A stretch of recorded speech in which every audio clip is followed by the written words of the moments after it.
Pemerintah resmi mencabut rencana memperkecil ukuran rumah bersubsidi setelah kritik publik meluas. Usulan rumah bersubsidi dengan luas lantai bangunan 18 meter persegi dianggap kurang manusiawi. Sebab ukuran rumah sekecil itu tak sesuai standar yang mempertimbangkan faktor psikologis, sosiologis, dan kesehatan manusia.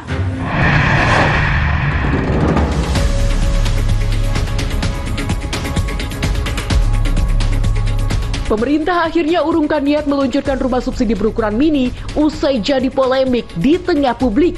Contoh desain atau mock-up rumah subsidi yang dipamerkan ke publik sejak pertengahan Juni lalu menuai respons negatif. Pembatalan itu disampaikan langsung Marwarar Sirait, Menteri Perumahan dan Kawasan Permukiman saat raker bersama Komisi 5 DPR pada 10 Juli lalu. Soal rumah subsidi yang diperkecil. Jadi tujuannya sebenarnya sederhana, karena kami mendengar banyak sekali anak muda yang ingin tinggal di kota, tapi kalau tanahnya di kota mahal mau diperkecil. Tapi sudah mendengar begitu banyak masukan, termasuk dari teman-teman anggota DPR Komisi 5, maka saya sampaikan secara terbuka permohonan maaf dan saya cabut ide itu. Sebelumnya, Kementerian Perumahan dan Kawasan Permukiman atau PKP mengusulkan perubahan batas minimal luas tanah dan luas lantai rumah bersubsidi. Dalam draft peraturan Menteri PKP, batas minimal luas tanah rumah bersubsidi dipangkas dari minimal 60 meter persegi menjadi 25 meter persegi.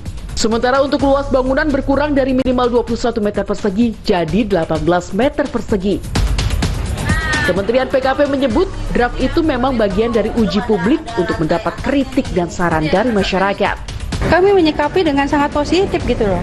Toh ini kan juga barang regulasinya belum ditetapkan. Jadi sangat terbuka gitu uji publiknya gitu ya. Sampai nanti di akhir kemudian kita ada titik kesepakatan gitu.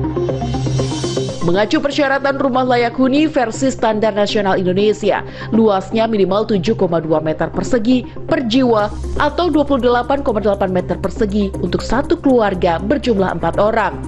Sementara, Organisasi Kesehatan Dunia menetapkan standar luas minimal rumah sederhana untuk keluarga berjumlah 4 orang adalah 36 meter persegi atau 9 meter persegi untuk tiap orang. Jadi pergerakan satu orang itu harus 9 meter per square. Jadi kalau 2 orang itu 18. Nah kita kan nggak bisa berpikir ini hanya untuk pasangan. Kalau kita desain cuma untuk 2 orang, ini pasangan ini kan melahirkan. Yang ideal katakan 2 anak. Sehingga kalau 4 manusia, 4 orang dikalikan 9, itulah angka ideal seperti 36. Hashim Joyo Hadikusumo, Ketua Satgas Perumahan menegaskan ukuran rumah subsidi nantinya akan ditentukan bersama perbankan dan akan menyesuaikan standar yang dimiliki pemerintah. Umumnya nanti itu nanti lebih standar ya, lebih standar kurang lebih mungkin 40 meter, ada 60 meter, ada 36 meter persegi. Itu yang standar. Yang nanti menetapkan itu kan Pak BTN ya, Pak Nixon. Yang akan membiayai ini kan Pak Nixon. Ya BTN ada standar sendiri, ada pedoman kan Pak Nixon ya. So itu nanti akan kita pelajari. Tapi yang penting kan standar dulu. Pemerintah saat ini hadapi PR besar mengatasi backlog atau kekurangan rumah yang berkisar 9,9 juta unit. Tapi yang harus pemerintah ingat, menyediakan rumah bagi masyarakat tak hanya sekedar mengejar kuantitas fisik bangunan demi menutup backlog. Untuk pasangan muda yang belum memiliki anak, mungkin rumah masih dengan luasan seperti itu masih terasa mencukupi. Tetapi bagaimana bila dia sudah memiliki 1 anak atau 2 anak, bahwa itu sesuai standar yang memang sudah ditetapkan, itu jelas perlu lebih luas lagi. Karena bagaimanapun juga standar itu sudah ditetapkan berdasarkan penilaian dari psikologis, kemudian sosiologi, dan juga kesehatan manusia. Publik berharap pemerintah cari solusi backlog dengan tetap memprioritaskan pembangunan hunian berkualitas dan layak. Rumah subsidi sebelumnya juga memang banyak kendala ya, artinya tidak siap huni. Di bagian belakangnya mesti ada pembangunan lagi, jadi mungkin kita perlu pengennya sih kita kalau sudah pindah harus siap huni. Ya itu kayaknya 60 meter aja udah cukup deh, nggak usah dikurang-kurangin lagi. Mei lalu, pemerintah menambah kuota rumah subsidi melalui fasilitas likuiditas pembiayaan rumah atau FLPP menjadi 350.000 unit rumah. Sebelumnya, pemerintah melalui Badan Pengelolaan Tabungan Perumahan Rakyat (BP Tapra) mengalokasikan dana 28,2 triliun rupiah untuk 220 unit rumah subsidi.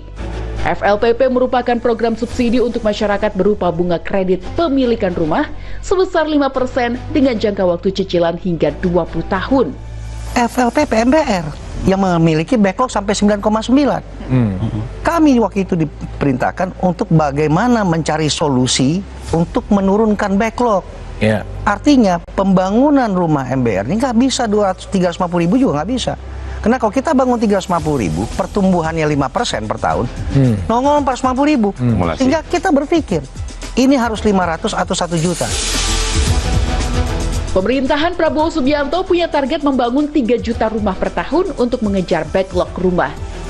Selain melalui FLPP, pemerintah juga memberikan stimulan ke masyarakat berpenghasilan rendah lewat skema BSPS, Bantuan Stimulan Perumahan Swadaya. Peta jalan penyediaan rumah harus jelas. Pemerintah jangan hanya mengejar angka-angka yang bisa diklaim sebagai capaian mengatasi backlog rumah. Pengadaan rumah subsidi sebagai solusi hunian layak dan harga terjangkau harus jadi prioritas.